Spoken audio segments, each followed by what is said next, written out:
And they can do it very easily. Okay, I'm about to share this link here. So if you are listening to us on our website, you can go to our Facebook page, The Power of Voices, facebook.com/The Power of Voices. And then you should see it when I finish sharing this here, right at the top of the timeline.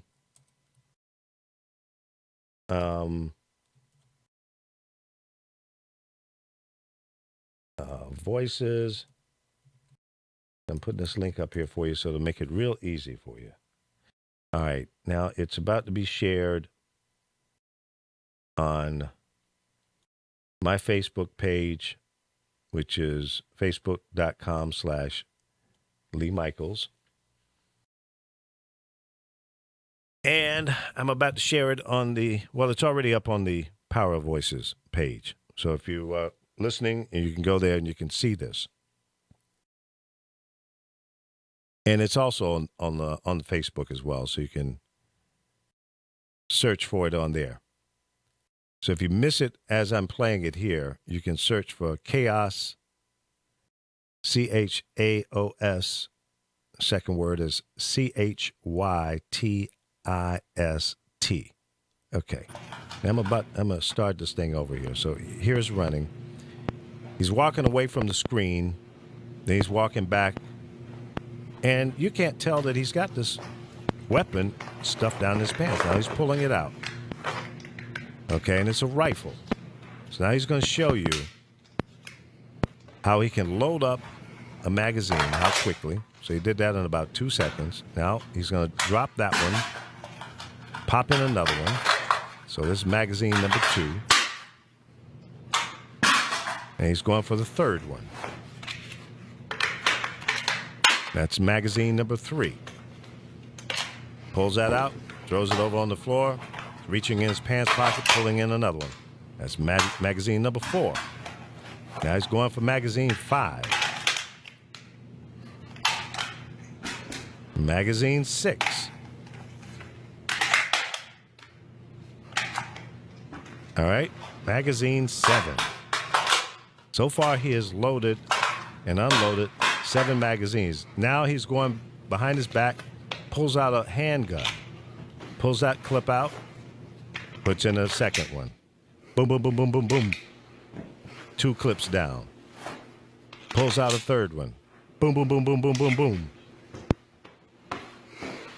4 clips and a handgun and 6 or 7 clips in the rifle.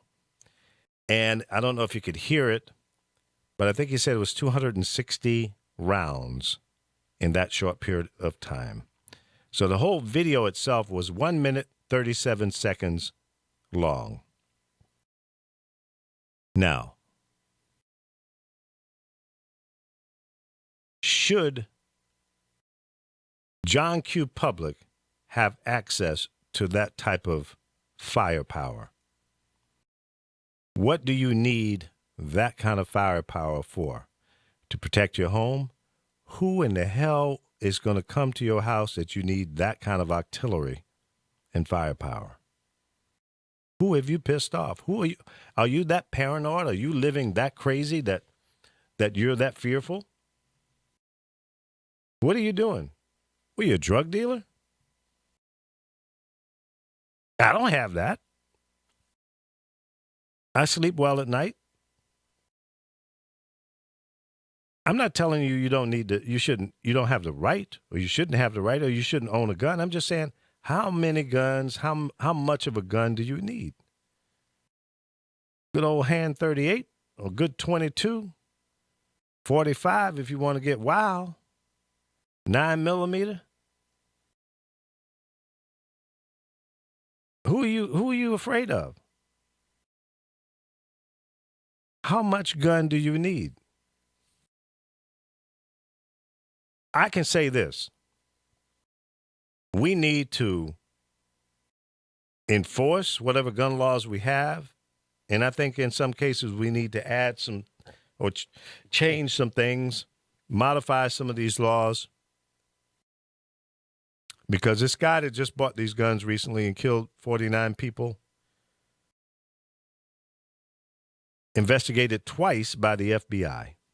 Maybe we should have just a simple line in the law saying if you've been investigated by the FBI and you're looking like you might be tied to some terrorist kind of stuff, but we don't have enough information on you yet to really nail your ass, maybe they shouldn't be allowed to buy a gun. And certainly based on what we just saw, supports my argument on that. Why can't they be held on a list of, no, not right now. Now, you can't get a gun right now. Now, here we go again with the same argument. Well, the criminals, they always find a way. You're right. But don't make it easy. Don't make it easy. Make it difficult. And then some of these people that are selling guns in states where it's legal, shipping it to areas where it's not legal, to me, that's a crime. Why is that okay?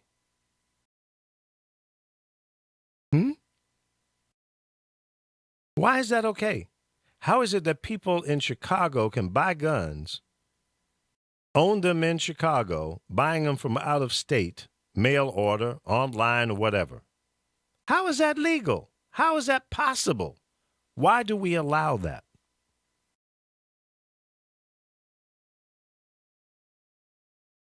I'm just asking questions. I'm not trying to impose my beliefs on you. I'm not trying to tell you what you can or cannot do. I'm just asking questions. And these are the questions that I'm hearing a lot of people ask. So, Lee, how does this happen? I don't know. I just don't know. I don't understand it.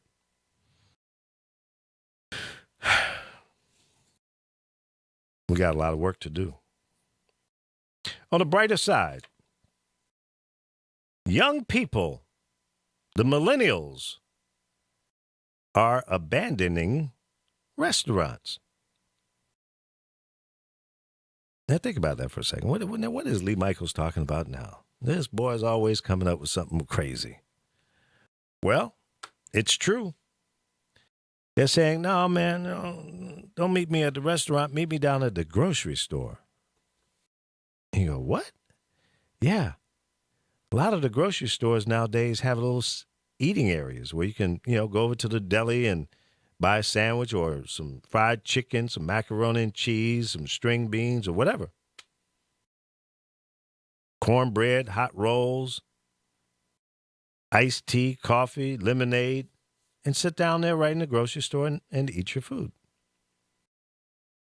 It's the new thing.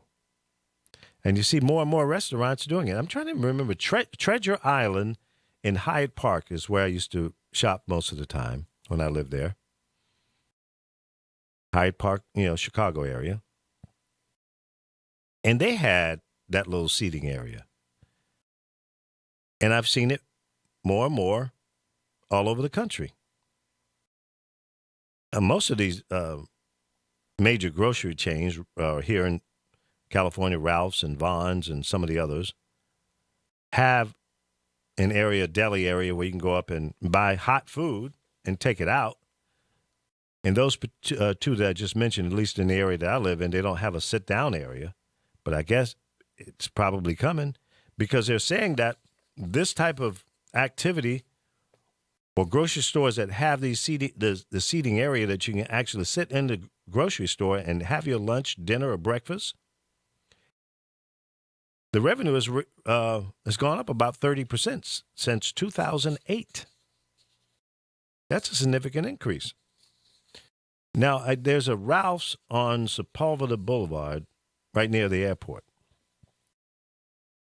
They just put in a Starbucks in there in the last month or so. Now, 50 yards away, there's another Starbucks in that same little shopping plaza area. And then on the other side of the street, another maybe 40, 50 yards away, there's another Starbucks. So within 100 yards, 3 Starbucks. And there's the one of them is where you can actually sit outside, like a little seating area outside. You can sit out there, and there's some seating inside. And the one across the street has a seating area inside. Don't have the outside.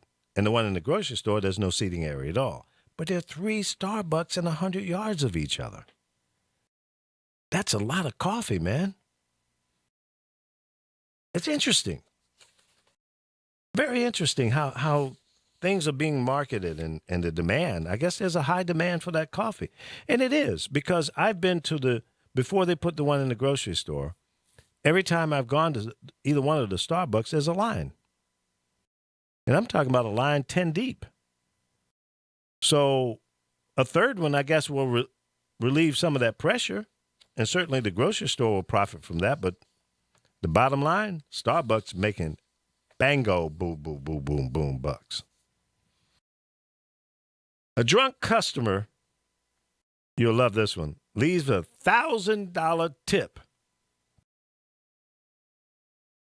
A waiter in a Thai restaurant in Edgewood, Colorado, was feeling real good after receiving a $1,088 tip over the weekend, until the drunk customer woke up and realized he had made a mistake. The customer came back to the restaurant the next day and said, "Hey, I made a mistake. I had cash stuffed in a checkbook. And even though the tip approved to the server and the server was happy, and typically in a restaurant like that, they pool all the money together. At the end of the night, they divide it up. So the restaurant owner said, hold up, we're not going to divide this one up. We're going to wait and see in case the customer comes back." That was a wise decision, because the customer came back and took back the money, and left $60 over the meal plus a $40 tip.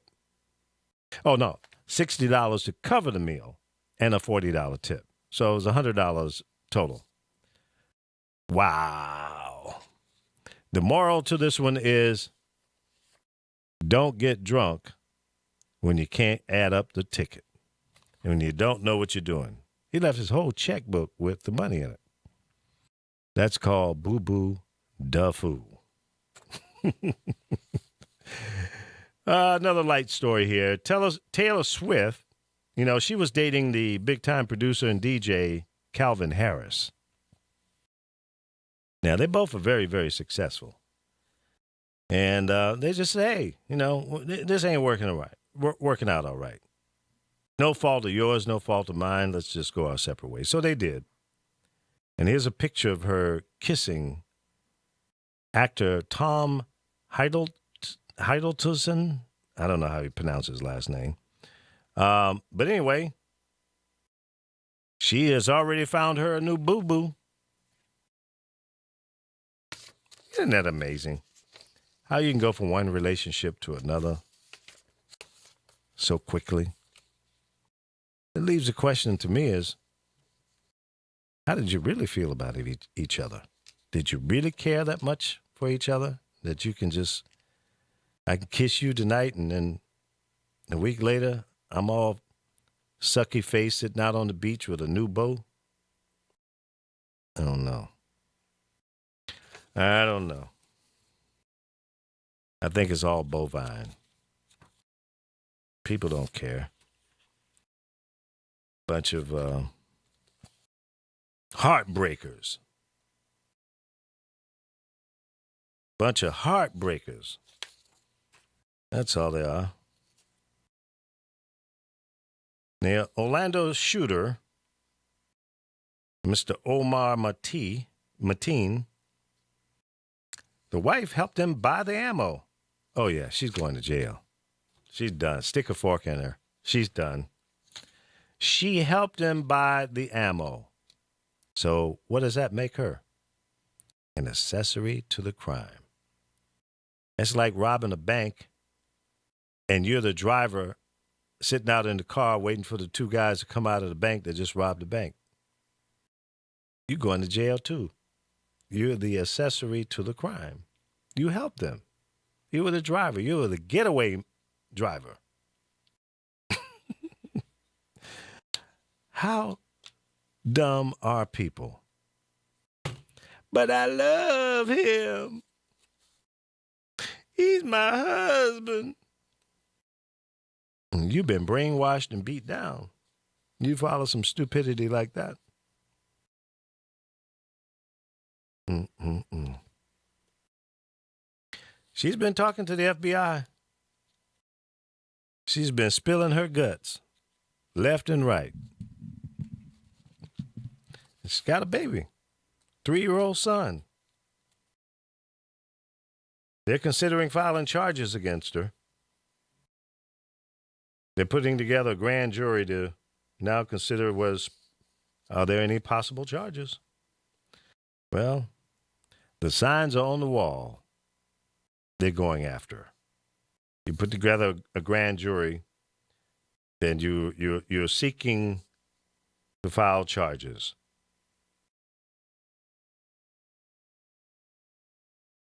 Yeah, they had 3 FBI agents that went into the home, and after almost 2 hours,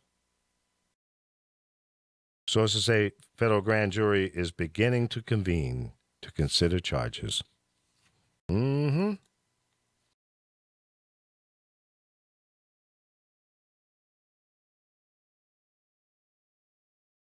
Interesting. A lot of crazy stuff going on. I'm looking. I got tons and tons of show prep here. I'm looking for some happy news because I'm tired of being upset, depressed, getting my blood pressure all up with crazy.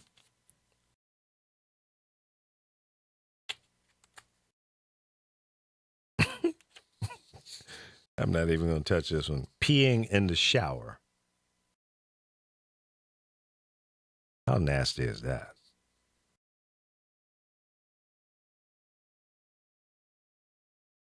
No, I'm not dealing with that one. PETA, the animal rights organization, compares women's rights to chicken's rights. Nah. Nah, we're not even going to deal with that one. Nah. Wait a minute. Let me just look at this. You trying to tell me I can't eat no damn yard bird? Nah. PETA, you lose with me on that one. I love my animals. I'm a bleeding heart animal lover. But I'm going to eat some chicken from time to time. Less lately, granted. But love me some yard bird.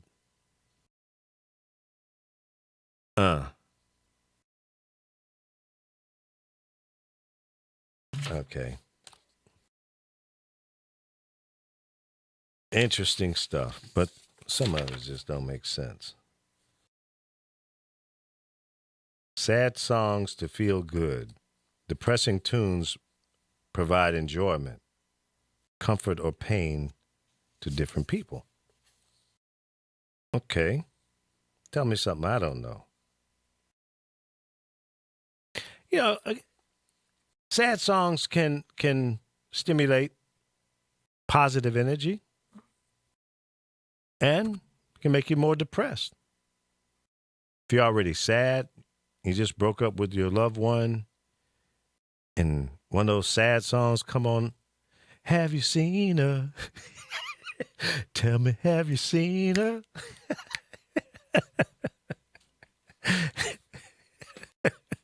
You know what I'm talking about. Then I always come up with my own parody. So, I haven't seen her. I don't want to see her. So I change the words. So I get happy. You can't depress me with have you seen her? Don't want to see it.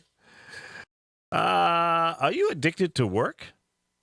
About 8% of the people are addicted to work. Researchers studied more than 16,000 workers and found 7.8% of them could be classified as workaholics. Only 7.8? 13.7 of the workaholics met the criteria. Well, what was your criteria? See, that's the thing about research, man, because you can make it do or say whatever you want it to say.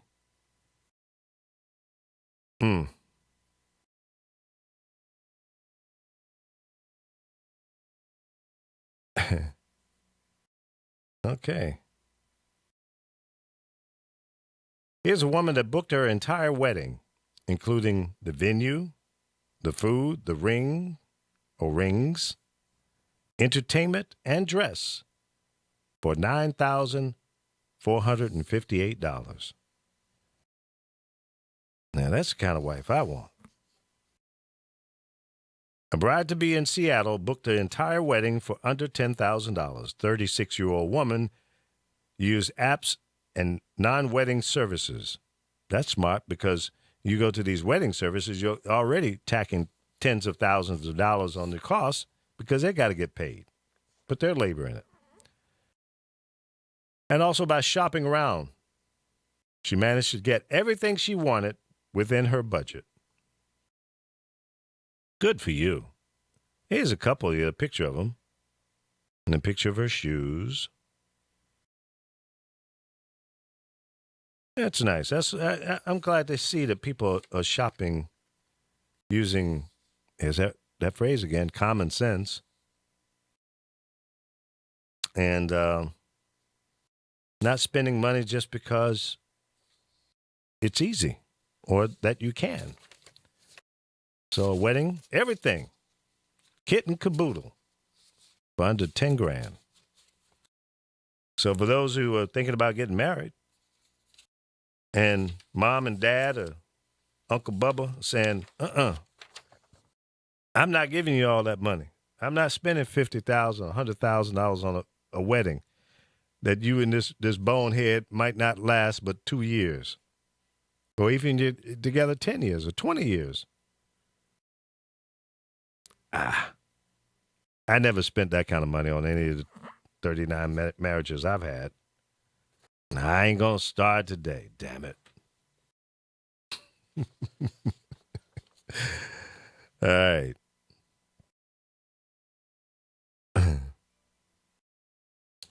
So those are some of the fun things that are happening that I picked up. What's in your wallet? What's on your mind today? 424-227-9461. We've talked about the 2-year-old toddler that was found after the alligator attack while he and his family were on vacation in Orlando, the world-famous Orlando, Florida, at a Disney resort location. Disney got problems, man. After they found the kid, they found 5 alligators nearby. Now, to have 5 alligators hanging out, they don't just show up overnight like that. We had Andre Egliston on for a few minutes yesterday, who is a wildlife, I call him a wildlife expert in the state of Florida. And he came on and shared us with some of the things that gators do. And chances are what this gator did once he captured this child and drug him into the water. They go into a spin, a roll. And the intent is to take the life out of whatever it is they just captured, whether it's a pelican, a duck, a man, woman, a hog, a deer. Yeah, we've seen them grab deer. Deer come down to the edge of the water to drink, and an alligator springs up out of the water, grab him by the neck and pull him in and go into that death spin. It's over. The deer has no chance in getting out. And he said it was like 3,700 pounds per square inch of jaw grip. And once they clamp down on you, you're not getting out of there. The cool thing about that, if you can grab them by the mouth while the jaws are closed, they don't have much energy to open their jaws. So it's easy for you to almost hold it with one hand And then you can tape or rope that jaw together, and then at least he can't bite you. Still got a mean tail on him, and he's got some mean claws. So you need to stay away from that. And the mouth of an alligator is very toxic. Very toxic. So chances are, according to Andre, if they bite you, you're probably going to get poisoned from it. And you possibly might lose a limb, depending on where he bites you. And the healing process is just horrendous. So you don't want to play with those gators. They typically don't attack people unless it's small, like this 2-year-old. It's not their main food source, if you will, meaning a human, an adult human. But a dog, a cat, raccoon, possum, wild boar, a deer even, because they can get their jaws around the neck. And they don't generally consume, like they didn't consume the child. He was intact. He was found 10, 15 feet away from where they grabbed him. But what a gator does is whatever they kill, they may hide it, put it up under some lily pads, or even take it out of the water. But typically they leave it in the water and it decomposes, starts to break down. Then they consume it.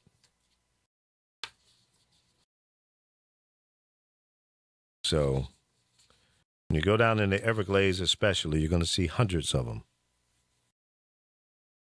Andre and I have been out there fishing in the Everglades and catching some big mouth bass and sunfish. What do they call them? Well, I call them sunfish because you don't catch them unless the sun is out. The sun's got to be bright, beaming down on you, and then these fish bite. It makes them go crazy. But the cloud comes over, they're not biting. A little wildlife information for you. Like I said, we talk about it in and everything on the Lee Michaels Show. 424-227-9461 is the number. I just put the number up on the screen, so if you're like me, you can't process those numbers real fast. There it is, 424-227-9461. Now watch. We'll get some of these nutballs like my buddy.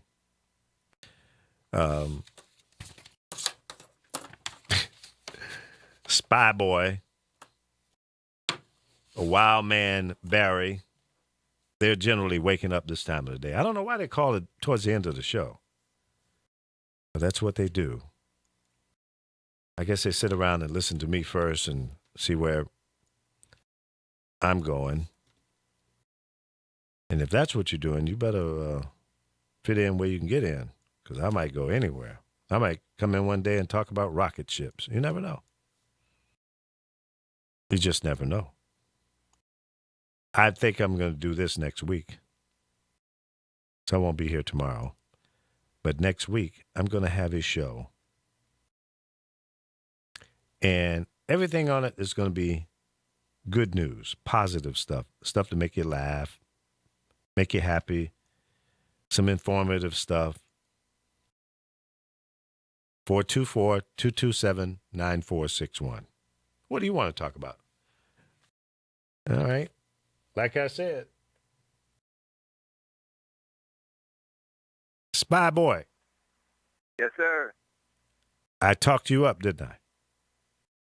You did. You had me when you were talking about banning guns and stuff. Oh, see, here we go. So what do you want me to do?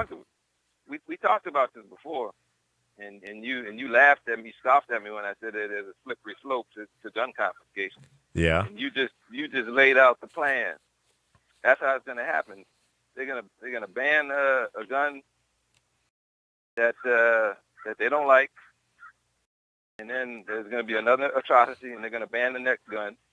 There'll be another atrocity. And I they're ban don't that think one. so. Spy Boy, I don't think they're going to ban anything. I don't think so.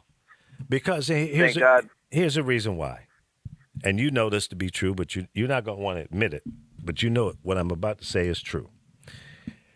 The fact of the matter is that the gun manufacturers and the NRA has every one of these congressional members in their pockets. They contribute to their campaigns. They take them out on trips. They do everything. They cater to these clowns. And they're not going to vote against that. They're not going to do it. So I don't think anything's going to change. If anything has changed, it's going to be some minor little meaningless add-ons that's really not going to make a difference. And here's the other problem. There's so many damn guns out there now, it doesn't matter. It's too late. For example, in some places, I can sell you my gun, and there has to be no reporting of that. What kind of sense does that make? So, in other words, you can go out and buy all the guns the appropriate way. And in some states, I don't know this to be true everywhere, but in some places, I can sell you or anybody I want my gun, and I don't have to report that. That to me doesn't make sense, because that means I can go out and buy 1,000 guns and sell them to criminals and make a profit. So if I go out and buy a gun for $500, I can sell it to you for $750 or maybe $1,000. I can make 100% profit, and I'm clean. And if I don't have to send in paperwork to say that I just sold a gun to Spy Boy, then there right there is a problem. There's a break in the pipeline right there. So Well, we know that doesn't happen. Well, it does happen. It doesn't. They have guys who run guns, yes. They tend to get caught. The FBI, the ATF usually apprehends these guys. Well, they need to do a better job, because that is going on. And then the people in Chicago that are not supposed to be able to own a gun, they've been buying guns from mail order or online. Get them shipped in. Why is that cool? Because it's a constitutional right. Well, it's a right, and that's where we have problems. We have problems when people have control of themselves. We can't have a situation where. But Spy Boy, these are not guys that are buying these guns to go hunting, or they're just trying to buy a gun to protect their home, from the drug dealers that they're doing business with. But that's another story. But these are criminals. These are gang members. We're making it too easy for them to have access. So you get into a debate with someone about guns and what have you. Then they say, well, the bad guys always find a way. Yeah, because we've made it easy. If I'm not held accountable and I can sell you a gun that I own without having to pass any documents into the authorities, like when I sell you a car, I have to do that with a DMV. The same process ought to be on a firearm, no matter how big or small. Does that make sense? All that leads to a ban on guns. It's not banning. It's just keeping track. It will. But if it is, it paves the way to gun confiscation. But registration. No, come on. Then you find out where the guns are, so you can go knock on the door with the jackboot of stuff. Well, that's because you're paranoid. You're too paranoid, man. What are you doing that you're that paranoid? I'm trying to live a free life, free from Lee. Lee and his made-up rules and stuff, telling me what I need instead of whether or not I have a right. No, you have a right. But listen, look, if you are a law-abiding citizen, you're not some wacko, and that you're not going out to buy a gun to go into a club and shoot up a bunch of people, then okay, fine. But it's the crazy people I'm talking about, the people that should have not even get close, not even in eye range of a gun. Those are the people I'm talking about. Who's to say that the people who go and commit these atrocities are crazy? But as long as you have that attitude, then we have to live with what's going down in our cities and countries around the world. Well, we have to in this country. We have to. It's a necessary evil. It's called the price of freedom. It's called the price of liberty. So, There are going to be some sacrifices. so your solution or suggestion is too bad, live with it. Pretty much.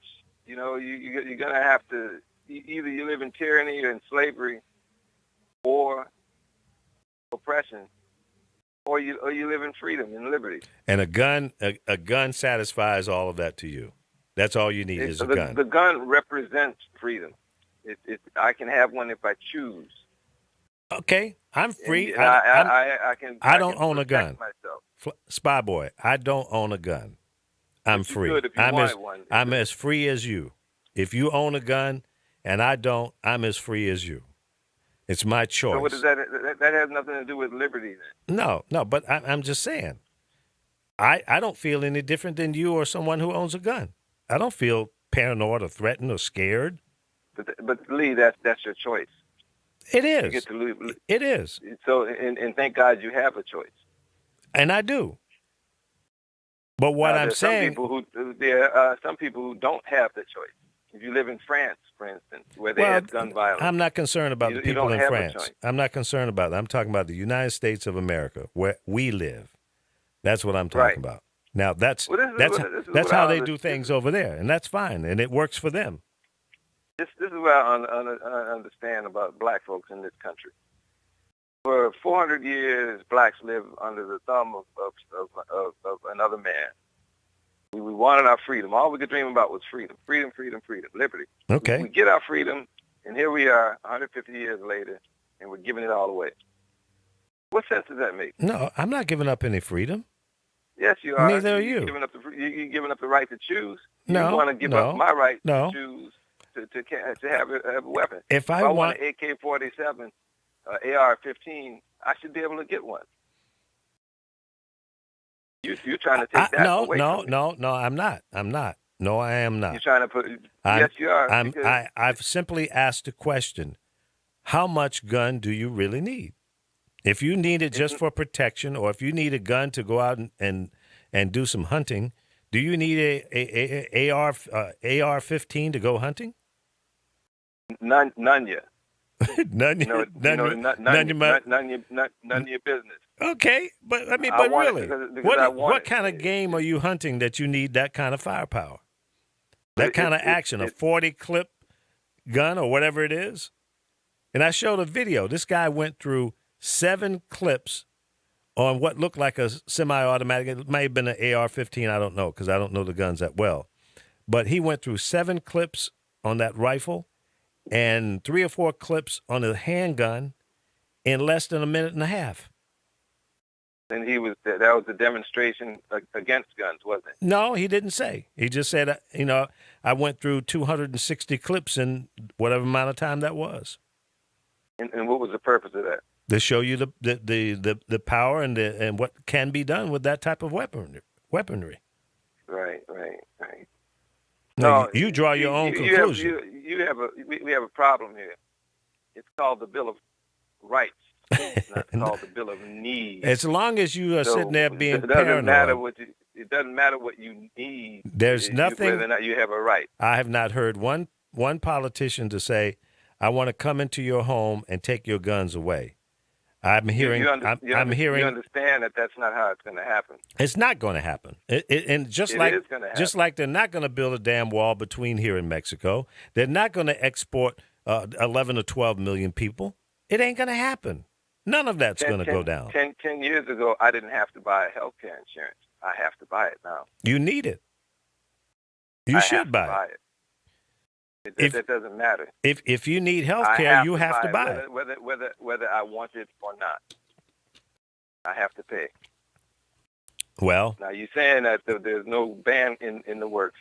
There is a ban in the works, and these people are smart enough to know how to get it. They know that they can't be straightforward and honest about what they're trying to accomplish, so they'll do it on a deflection. Well, they'll do it on a subterfuge. I hear what you're saying. They'll start paving that road. You don't just come and pave asphalt over dirt, over rocks and trees and stumps and stuff. You clear the path, and that's what they're doing. They're clearing the path to confiscation. One of the clearances is to get people to register their guns. Okay. Another clearance is to ban certain types of guns. And so So on you and feel so the same forth. thing about registering? And we don't get drafted anymore, but they know who you are, where you are, how old you are. Well, That's that's not not the happening. same thing, Lee. Oh, That's it's not not the the same thing. same thing. Oh, I see. No, it's not. It's not. Oh, And what's the difference? they should have a draft. You know what? The problem is in this country, too many people don't fight for freedom. No one living today, I'll submit to you, has had to fight for their freedom. Well, You're in a I situation wouldn't agree where with you everybody there. inherits. We've sent tens of thousands of people into the Middle East to fight for so-called freedom. Some of them didn't make it back. Thousands. So we're doing that. And Obama pissed that way by ending the war. He didn't win the war. He lost it. Well, I don't know that we lost it or not. And I Well, he talked. did he win? Well, I don't think you can win. I think if you send 1 million people in there, 1 million military people, you're not going to win. What is a win? What win would be a is, win? A win is they're not attacking us. A win. I'll give you an example. So okay, You're a general. You're a general spy I'll boy. give you, Hold on. Let's do this the real way. You are now general spy boy. You are the head guy at the Pentagon. You're going to have a meeting with the President of the United States, who is the commander in chief, ultimately makes the final decision about war. So you're going in with your argument. You're now sitting in the war room with the President of the United States. What is your plan to win? well, Lee, I hear crickets. that doesn't make any sense. What do you mean it doesn't make any sense? Listen, I'll start in 2008 when Obama took office. Uh-huh. The hostilities had subsided in Iraq. The United States forces had gone in. They paid a price, blood and treasure, and they gained ground, and they had a relatively peaceful situation there. Mm-hmm. He pulls out, and ISIS comes up. Okay. So what really happened there? What happened there was the Iraqis dropped the ball. What Iraqis, happened was we turned it over to the Iraqis. The Iraqis dropped the ball. They put their tail between their legs and ran the other way. They didn't defend their country. So they allowed these thugs to come back in and take over. So is that our fault? It is our fault. I'll tell you. So we've been in Europe since the end of World War II. Okay. And for the most part, Europe has been a peaceful place. They were dying by the hundreds of millions before the United States entered the theater right. of war for World War I and World War II. Hundreds of thousands, millions of people were dying right. in Europe. They were killing each other left and right with these wars. We go in and we provided a calming effect. And we lost tens of thousands of men and women as well. Yes, but they've been in relatively peaceful existence since we've been there. They've had outbreaks of war here and there, but nowhere near the sheer amount of people who are dying. That's what we had going on in the Middle East until Barack Hussein Obama came in. But wait a minute, he wasn't going to fight the war. Obama didn't start this. He had to go in there and clean it up. Bush opened up Pandora's box. All he had to do was maintain the peace. And he couldn't do that. Listen, that's a foreign country. American men and women don't need to sit there and defend some other country. We went in there. We gave them our support. We calmed things out. We ran the bad guys out. We trained the Iraqis how to do it. We gave them equipment and training. And we said, hey, guys, it's time for you guys to defend your own country. Now, it doesn't work that way. But it needs to work that way. Why do we have to sit there and put our lives on the line for somebody else's freedom, somebody else's peace? They got to love. No, man. No. Why did that guy go in that club and shoot all those people? Because he was nuts. Because he was a hate-filled individual. He was All right, now confused. He was twisted. Try again. And he should have Why did never the guy he should have go in never there? had access to a gun. He called 911 himself and said it. You sympathized with ISIS. Get out Okay, of our but country. that's crazy. Well, it may be crazy, but he told you what he was there for. Now, what's all Okay, the so does that pampering make about it why that make he it did whatever okay? he did? That doesn't make it okay. He told us why he did what he did. And Okay. they're still looking for reasons. No, I don't need any reasons. I don't need any reasons. I don't care what he said. The reason he did it, the fact of the matter, there's 49 people dead today that shouldn't be dead. Well, they're dead. There's nothing. There's no law that you can pass to bring them back. Oh, no question about that. That's why I'm pissed off and upset about it. It's wrong. He should not have killed anyone. I don't give a damn who he believes in, what he believes in. It's wrong. There's no justification for that. You know what else is wrong? What's wrong? I don't have $100 million. It's wrong. I'm glad you don't. I deserve $100 million. I'm glad you don't, because I'd be afraid you might do something crazy. Oh, come on. I do stuff crazy every time I call this phone. It's insanity. Insane in the membrane. Insane in the membrane. But Spy Boy, you know what? We don't hardly ever agree on too much. But I'll tell you this, man. We're smart people. We're not like crazy. Americans are smart.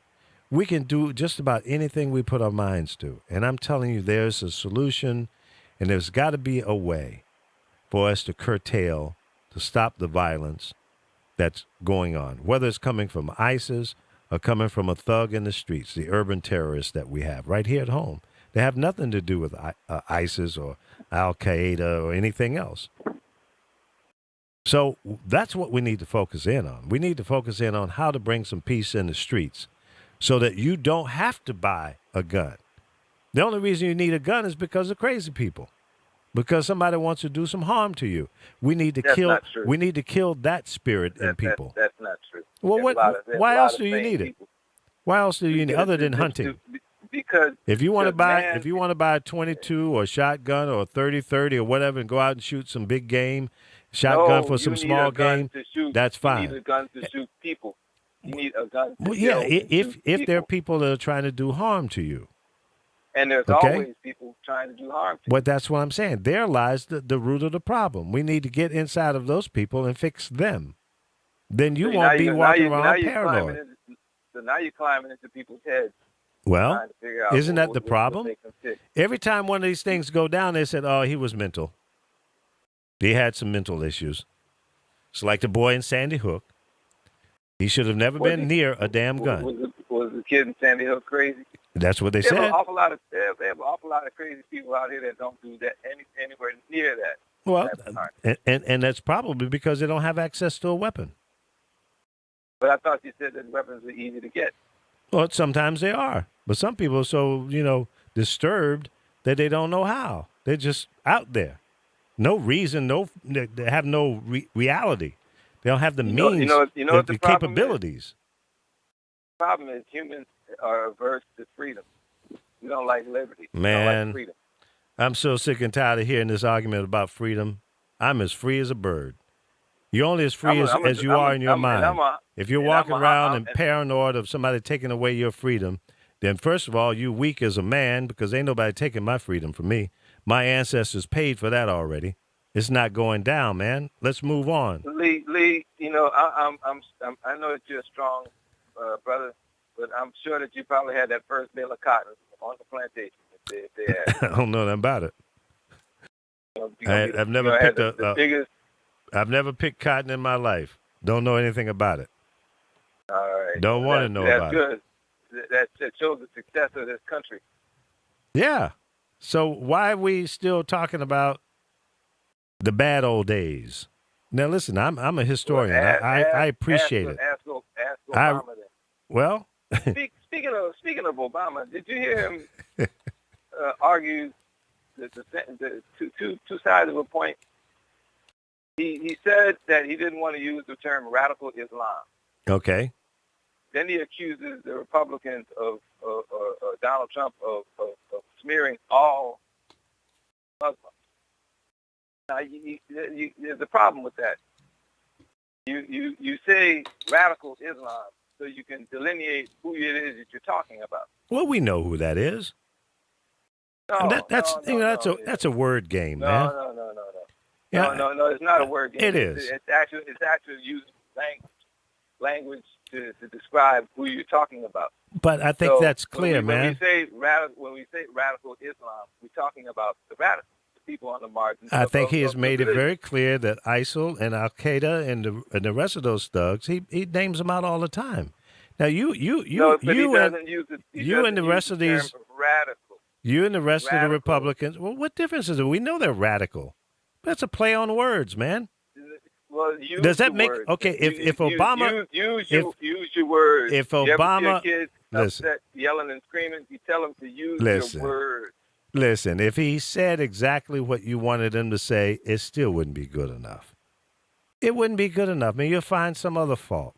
You'll say, well, the way he was standing, he was kind of leaning to the left when he said that, so I don't think he really meant that. Come on, man. That's a poor excuse. No, it's not an excuse. I'm just you're giving him out. No, I'm not giving him anything. Giving him out. I've been tough on Obama from time to time, but listen, that's petty. That is real petty. What time have you ever been tough on him? Oh, I've been tough on him. I've been tough on him when I think he should for ordering toast instead of English muffin. Hell no. No, I think he could have been tougher on a few issues, like the health care issue. I think he should have stood his ground. You think he could have kept out the insurance mandating a new tax on everybody in the country? Maybe that could have been left out, and also he should not have caved and allowed the Republicans to write in this automatic increase to give the insurance companies 2 years after Obamacare was implemented the ability to raise the rates. So that's the excuse now. It's not Obamacare that's the problem. It's the Republicans' insistence on a rate change. Well, yeah. You know, now, who are the who are the Republicans looking out for? The people who need the health care or the goddamn insurance companies? Which one? Who does it look like they're in favor?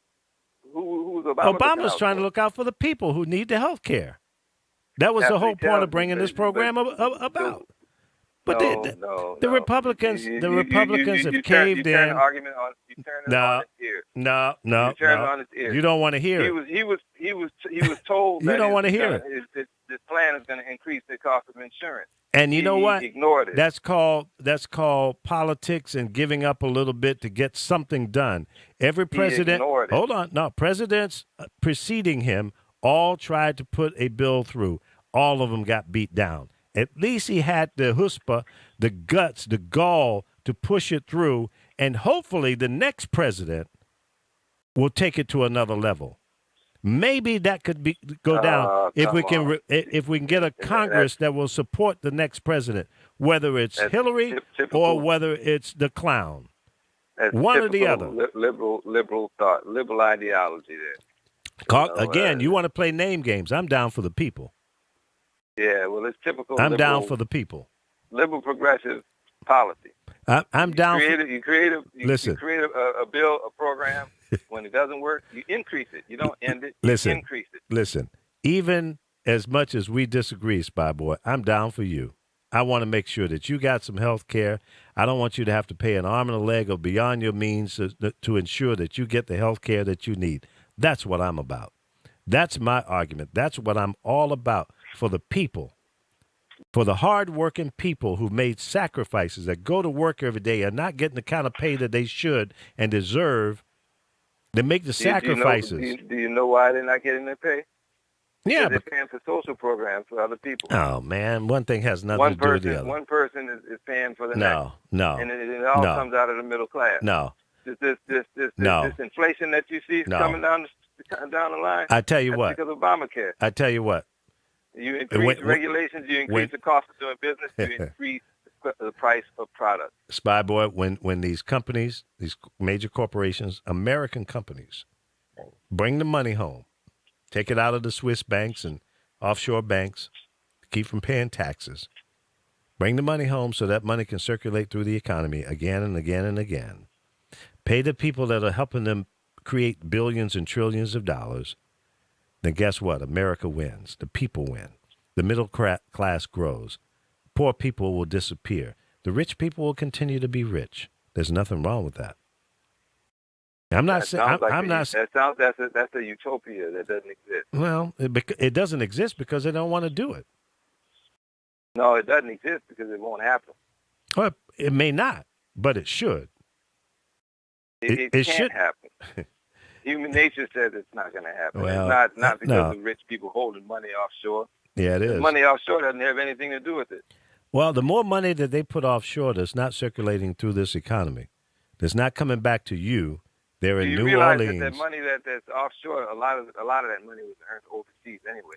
Well, maybe not bringing it back in because they're going to get taxed on it. I understand that, but proportionately, whatever they make in the United States, they should pay taxes on. I do, you do. Why should it be any different for them? Because they're a GE, Microsoft, Apple, and all the rest. That's bovine, man. They're providing jobs for people who do pay taxes. So it's a misnomer that says that GE doesn't pay taxes. Donald Trump didn't pay any. GE pay taxes. Donald Trump didn't pay any. Why is he special? You don't know that. You don't know that. That's what the report said. That he didn't pay any taxes. Every report coming down the pike is negative on this guy now. Well, it's been negative. I'm just saying. It was his report. I didn't make it up. That's the report he provided. Report. Well, whose report was it? Was it your report? That was stuff that people dug up. Okay, so why doesn't he show it then? What does he have to hide? Other presidential candidates have disclosed their information.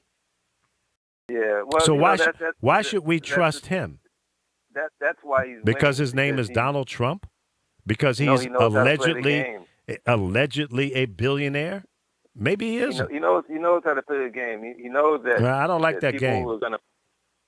Well, that's the game that you're playing, though. I'm not playing games. Let me see. I'm looking for full disclosure. If I have to do it, that's a game. And listen, hold up. Here's the bottom line. If you, Spy Boy, or Lee Michaels or John Doe goes and applies for a job, they're going to do a background check on you, me, find out if we are paying our taxes, if we have any criminal charges pending or former charges that we're convicted on. So why can't we have the same damn information on the guy who wants to be the leader of the free world? I'll tell you why. Why is he different? Because he has Secret Service protection, right? What's that got to do with it? Secret Service checks out everything that you do, they probably looked in between the guys. They didn't find anything. So this same guy, Donald Trump, who is the birther of the king of birthers, that claimed the president of the United States was not an American citizen. So when they did the background check on him and they put the scope up his colon to find out if he was a criminal or not, or find out if he was an American, that wasn't good enough. But now he doesn't want to submit to the same process. He did. He already did. What I'm saying is he's already been vetted by the Secret Service. He didn't show his tax results. If there was he didn't show his tax reports. If there was a problem with anything in his life, they would have raised a red flag. He wouldn't have gotten Secret Service protection. It ain't over yet. I'm telling you. The only reason he's getting the Secret Service protection is because he is the presumptive nominee. That's a normal occurrence. It's a game. He's already been checked out. I hope you're right. If they didn't find anything wrong, then there's nothing wrong. I hope you're right. The rest of that stuff is colors. It's yellows. It's greens. It's blues. I hope you're right. The rest of that stuff is black and white. I hope you're right. And the black and white says that he's not an enemy of the state. Hey, listen. He doesn't pose any threat to the country. He's not a Nazi. His mouth, what comes out of his pie hole is a threat to this country. This guy's a loose cannon. He says stuff that's very Democratic Party. It's not presidential. He doesn't look like a professional. He looks like a street thug or schoolyard bully. And he has stirred up a mess in this country, and I don't like it. I don't think it's appropriate It's very un-American, the kind of stuff that he's spewing. Even if listen, he has a right to think any way he wants.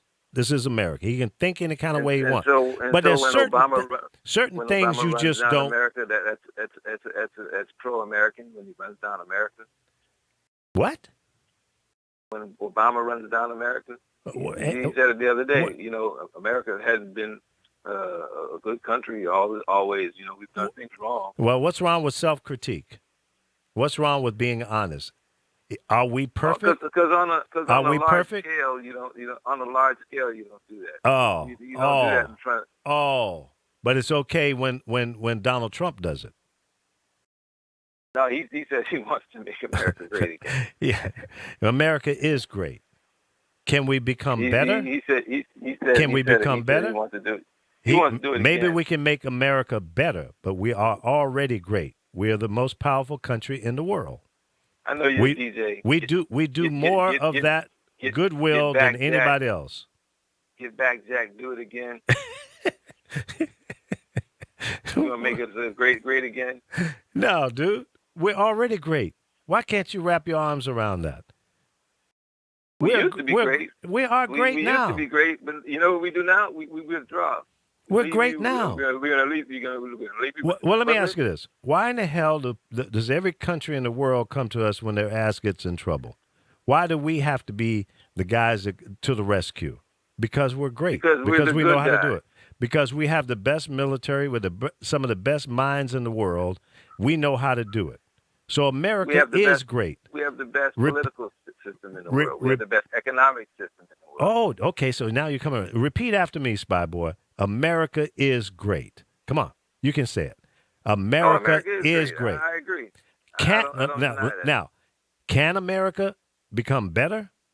Should we strive for that? Yes. Yes. But don't tell me you're going to make America great again. That in itself is a slap in the face to people all over this country. We are great. His slogan, last 7, 8 years, his slogan should have been. 7, 8 years we haven't been so great. No, it's bullshit. Bull, and you know it. You're lying, and the truth ain't in you. You know it. The economy is doing better. There are people that are becoming millionaires and billionaires every day because of the stock market and the economy. The economy is doing better. There are more people working, and you can say that the numbers are being fudged and all of that, but I can see. Go around genuflecting in front of everybody. I can see a difference in the economy.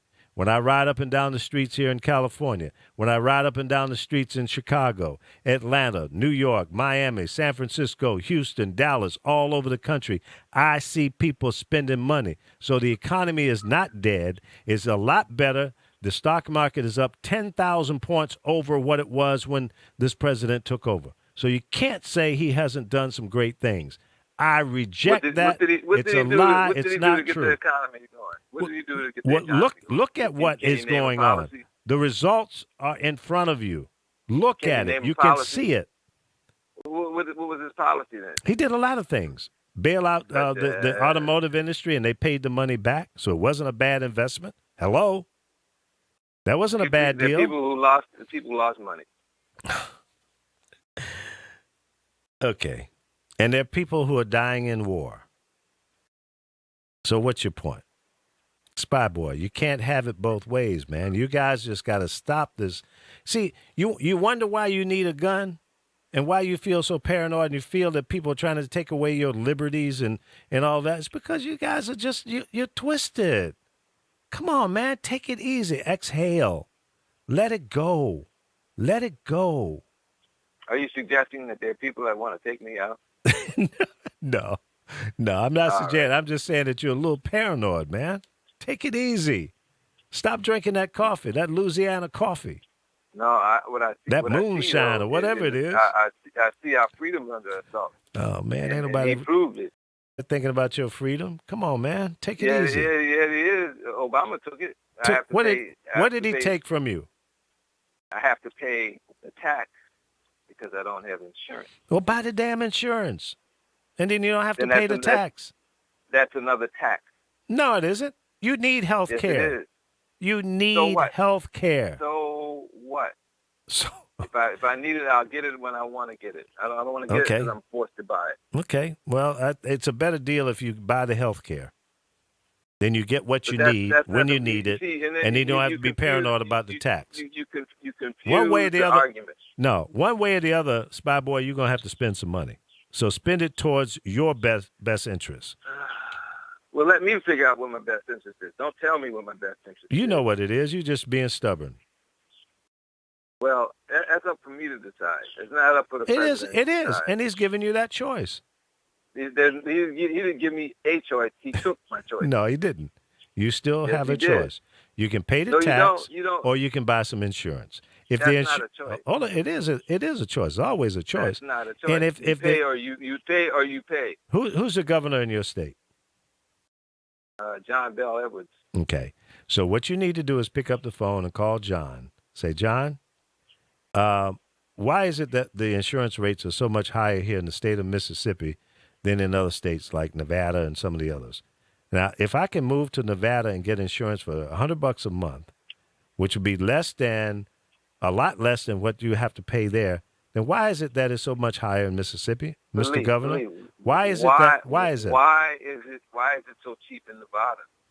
Because they're working with the insurance companies, or forcing the insurance companies to keep the rates down, and there's subsidies, and there's subsidies. One person more money to buy insurance so that they can offer the insurance to somebody else for less money. Okay, the insurance company wins. But that's the way it works anyway. Before Obamacare, the insurance. Bullshit. Come on, man. That's the way it worked before Obamacare. If you went to Blue Cross Blue Shield to buy some insurance and you're 60 years old, it's going to cost you more than a 22-year-old. Or vice versa. Would you like to know the difference? No one was forced to buy insurance. You're right. Now that you're forced to buy it, so buy the damn insurance, and then you're covered. The whole nature of the position. I think the whole idea was to bring you're forcing people to do act against their will. And it's in your best interest, Spy Boy. That's what you keep. You keep forgetting about it. Listen, the push was to get to get people healthier in America. Okay? And by you buying some insurance, then you can go to a doctor anytime you want. You can go to a hospital anytime you want. You don't need insurance to go to a hospital. You're right. And if we continue to do that without insurance, going to the hospital and then get that bill, and you tell the hospital, I can't pay this $5,000 bill, this $10,000 bill, then they have to flush it down the toilet or do whatever they have to do with it. And then you walk away. The next time you go to the hospital, the same shit's going to happen. But at some point in time, the burden of those bills that are not getting paid on that hospital is going to cause that hospital to go out of business, or they're going to have to raise their rates on people who can't afford it, the people with the insurance, and that's the unbroken circle that keeps going around and around and around. Even people who are here illegally. There was a couple in Florida. When I was at a hospital with my wife at the time, and she was there, and there was a couple in the same room from Russia. The wife was pregnant. She gave birth to that baby here in America, and you know what that meant, and they didn't have to pay a dime. That's wrong. They're taking advantage of our system. So when you can do that and have the ability to go somewhere and get free medical, somebody's got to pay for it. Somebody did. Somebody will. So if you're thinking that, well, it's better for me to go get, emergency health care and I don't have to worry about it because I can't afford it, I'm poor, what's the difference? Okay? Now, if you have can't, freedom. You have the freedom to choose. That's taking advantage of the system. No, that's called freedom. That's called liberty. I don't know what to say about Spy Boy. That's what slaves wanted. They wanted liberty. They wanted freedom. They didn't want to have someone telling them what to do, when to pay, how much to pay. Dude, welcome to reality. If you go and get services performed by somebody, they expect to get paid. There's no free lunch on that, man. I mean, come on. You see, you're contradicting yourself. You're saying, I don't want nobody to give me nothing. I want it to be free. I want everything. Are you saying you want everything to be free? So when you go to the grocery store, you're supposed to walk in there, load up 10 bags, and walk out, don't have to pay for it? When you go Ladies to and when, gentlemen, what you just witnessed is the liberal mindset no, changing the course of the discussion. no, I'm And I'm trying to understand where you're coming from. We just went through a scenario where you're saying you feel like your liberty is infringed upon because now you have to buy insurance or pay the penalty, and I'm saying buy the well, insurance because you need the insurance. I'll solve this medical insurance problem. Please do. Okay. The answer was not to force everybody to buy insurance. I got that. We all understood that. Let the free market work as it does. And I always. agree. That would be a perfect scenario. But let know, people buy health insurance across state lines. Well, why did national plan? Well, why listen, didn't they? Because Obama had an agenda. No.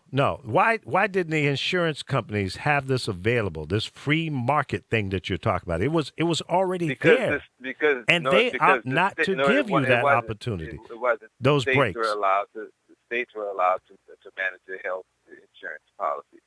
Each state has its own health insurance guidelines. Yes. Secretary. Yes.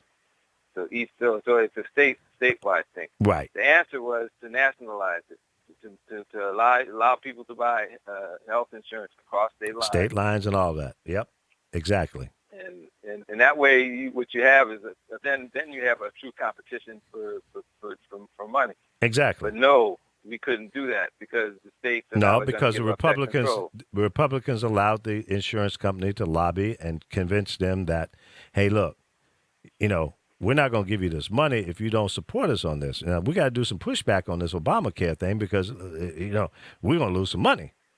But they're not going to lose any money. They're making as much money now as they ever did because there's now 20 million people more on the insurance roll that weren't there before. Now, you might argue that there's some people that had to drop off the roll, but I guarantee you it wasn't 20 million. Was that a net gain or a net loss? It was a net gain. It was a net gain. Many people. It was a net gain. Without insurance now than there were. There are less people. There are less people without insurance now. And where did you get that information? It's go on the government website. Go to the website. Go to the Obamacare website and get the information. Yeah, it's right there. The people who are pushing this draconian bill on you. Well, I tell you what, I'll believe that. You think they're going to be the truthful? I'll believe that before I take the information from the insurance company. You doggone right. You think Obama's honest?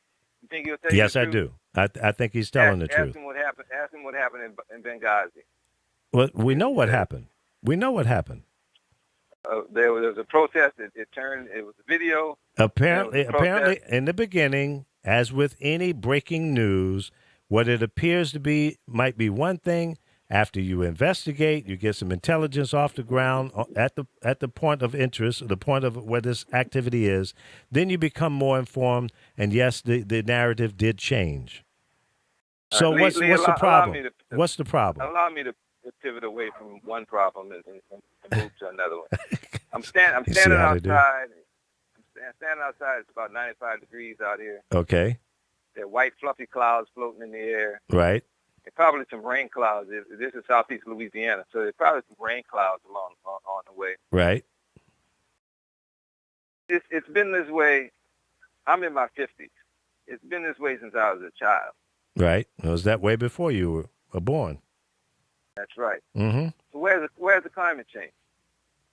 Well, it has changed. It's modified. Come on, man. How has it changed? It's hot as hell. As it has been for the last 50-some-odd years. Well, yeah, but it rains every day. Yeah. The water. If I go to the lake, the water level is the same. Yeah. There's fish, there's birds, they're flying around, there's bees. You don't think anything has changed? You don't think anything has changed? The climate changes so slowly. But it's changing. It is changing. It does change. It's changed every day. Okay. It changes all the time. Right.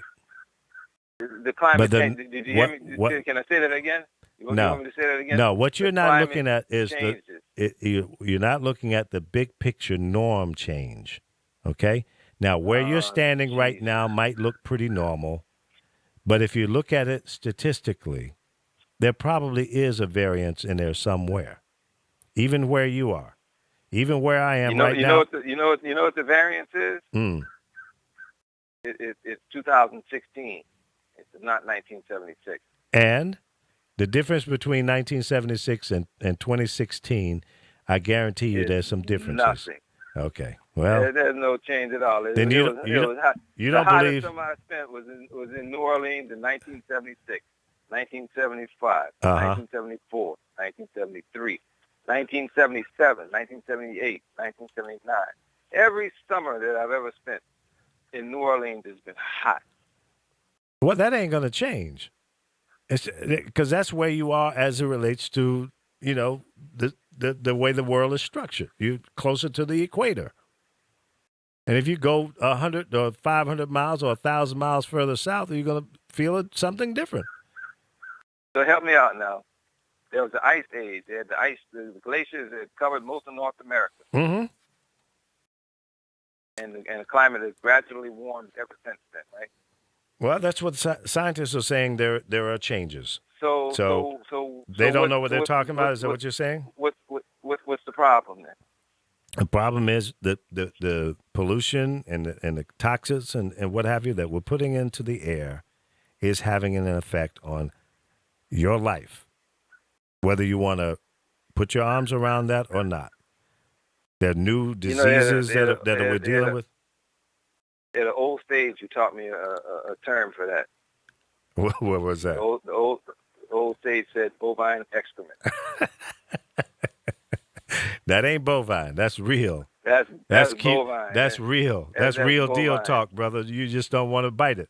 You just gonna say no just because. That's bovine excrement. No, I'm saying no because I want people to. I want the economic progress that humans have made. I want it to continue. How dare you come on my show and use my words against me? Are you nuts? That ain't gonna fly, spy boy. Come on, Lee. You got to pay attention to your elders. No. You learn from your elders. I have. And that's where I'm speaking from. I'm showing respect towards them. And I learned, too. And I was trying to show some respect, but you make it hard. Well, Spy Boy, I'm going to get out of here. I got to go. I got to get ready to jump on a plane to come down in the hot weather nearby where you are. I'm going to Houston. You're going to be near me, huh? Yeah. I'll look towards the northeast and said, there he is. Spy Boy. No, I think we're a little bit southeast of y'all. No, Houston? Yeah, No. You're northeast of Houston. New Orleans is on the coast, too. Yeah. And when I come from New Orleans, I drive south to go down to Houston. A little south and a bit west. So you would be northeast. See? I'm going to check you out. We had 30 degrees latitude. I'm just shaking my head, Spot Boy. A mind is a terrible thing to waste. Give to the United Negro College Fund.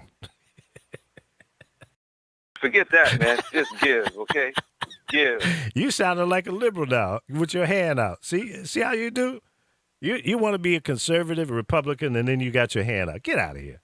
You have a good weekend, man. I'll talk to you on Monday. I'm tired of your bovine. You're not going to be in? No, I won't be here tomorrow. I'm out. You need a guest host. Oh, you want to do it? That would be a plum job for you. I think we'd lose all of our listeners. You only have one listener. There's only one person who calls. That's you. Now they sit back laughing, holding their belly, saying, listen to this clown. All right, Spot Boy, I got to get out of here. I'm running out of time. Take care. Have a good and safe weekend. Happy Father's Day to you and all the fathers around the world. From my heart, peace be with you and be good. Have a safe weekend. I'll talk to you on Monday. It's not your grandmother's talk radio, but she is welcome to listen. ThePowerOfVoices.com. Hi, everybody. I'm Simone. And this is Tiara, and we're the host of A Fat Girl's World here on ThePowerOfVoices.com. Make sure you tune in on Tuesdays, Thursdays, and Saturdays at 4 p.m. Yes, and we literally talk about everything typically, women things, Women things, but we get personal. we get And we so get personal. super real. So if you guys like real, here's a place to be. At A Fat Girl's World at thepowerofvoices.com. So, who's going to do what? Flashlights? Nowhere to be found.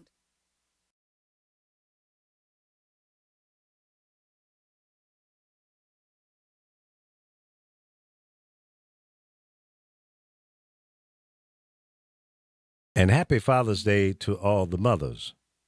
You know who you are. That are fathers. You get called mothers all the time. And happy Father's Day to the mommies that are playing the role of mommies and daddies. Have a good weekend.